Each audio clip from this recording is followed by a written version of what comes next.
Hey, welcome to the podcast. Thanks for having me, man. So, I was reading about this digital signage stuff, and honestly, I'm kind of confused. Like, what exactly are we even talking about here? Oh, dude, it's super simple once you break it down. Think of it like a TV on the wall, right? But instead of just plugging in a cable box, you've got screens connected to software that controls what shows up on them. You can manage ads, company messages, menus, all from one central place. Okay, so it's not just a random TV. There's like some tech gluing it all together. Exactly. You need a content management system, like a central server that pushes content to these media players hooked up to your displays. Sometimes the media player is built right into the screen itself, like Android inside. Sometimes it's a separate little computer box. So you've got the display, the media player, the software system, and then, what, the internet? Yeah, exactly. Wired, Wi-Fi, cellular, whatever gets the player online. The software handles all your groups, schedules, playlists, and you can literally update thousands of screens from your desk. Wait, thousands? Like, you're telling me you can send different stuff to 10,000 screens at the same time? Yeah, man. The crazy part is you can push to 10, 100, 10,000. Doesn't matter. Each screen has its own ID. You organize them into groups, and boom, you schedule what shows where. Real time or looped, whatever you want. But here's what I'm wondering. Why can't we just use phones as these screens? Wouldn't that be way cheaper? Nah, totally different thing. Phones are personal, right? Signage is for everyone walking by. It's a shared public display. The whole experience is different, and the system needs something that's always on, always ready. Makes sense. So let's talk money. What does this actually cost? Okay, so from what I've seen, a software license might run you around 16,000 rupees for 3 years, and a media player is maybe 19,000. The screens themselves depend on size. You can get tiny ones like 4 to 12 inches, or huge ones, 98 inches. Depends what you need. So you're paying over time. Is this something you buy or rent? Both, actually. You can buy everything outright, the screens, the licenses, all of it. Or you can do like a rental model, where you're basically paying monthly. They're even working on getting investors for that subscription approach. What about the interactive stuff, though? Like touchscreen kiosks where people can actually tap things? Yeah, those are related, but way more expensive. You need extra hardware, usually a whole computer inside, and the software gets more complex.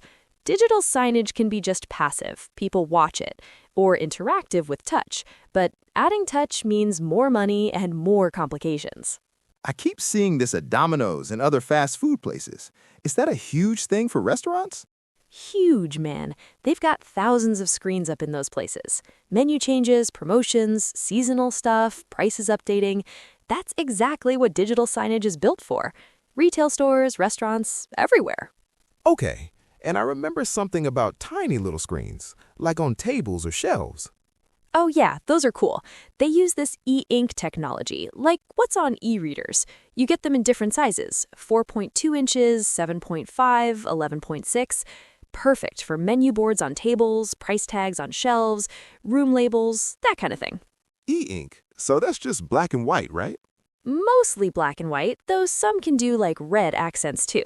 The cool thing is the battery lasts forever because they're not constantly powered. Perfect for places where you don't want to deal with charging.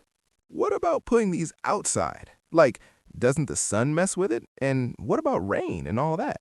Good question. Outdoors, you need way more rugged stuff. Displays that can handle sun, rain, 24/7 operation. You're looking at brighter screens, like 500 nits of brightness, versus the normal 350 nits. And you need multiple ways to connect. Wired, Wi-Fi, cellular, whatever works. And security, interrupting, can you keep this stuff local or does it have to be in the cloud? Both work.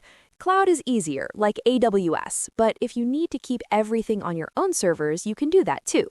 You can control who has access, set different permission levels, get reports on everything. A raised eyebrow, though. Vendor lock-in, is that a real issue? I heard something about Android versus proprietary stuff. Oh, totally. That's a real thing. Some companies use closed systems that lock you in, which is bad. Open platforms like Android are better because you're not stuck with one vendor. You can switch software companies if you want. So who actually needs this right now? Thinking out loud. Banks? Hotels? Hospitals? All of them, yeah. Retail chains, restaurants, hotels, banks, government offices, gas stations, car showrooms, train stations, anywhere you're trying to show changing information to lots of people. And honestly, adoption in India is still pretty low, so there's huge potential here. Last thing, conspiratorially, if someone wanted to actually do this, where would they even start? Run a small test first. Pick your head office or a few stores, figure out what size screens you need, decide if you want cloud or local servers, test out videos and playlists and all that, then get a quote that includes everything: displays, players, licenses, installation. Perfect. Send me that proposal so I can show my hotel buddy. This was really helpful, man. Chuckling. Will do. And remember, digital signage is literally just displays with software on top. Everything else is just figuring out creative ways to use it. With awe. You can do basically anything with it.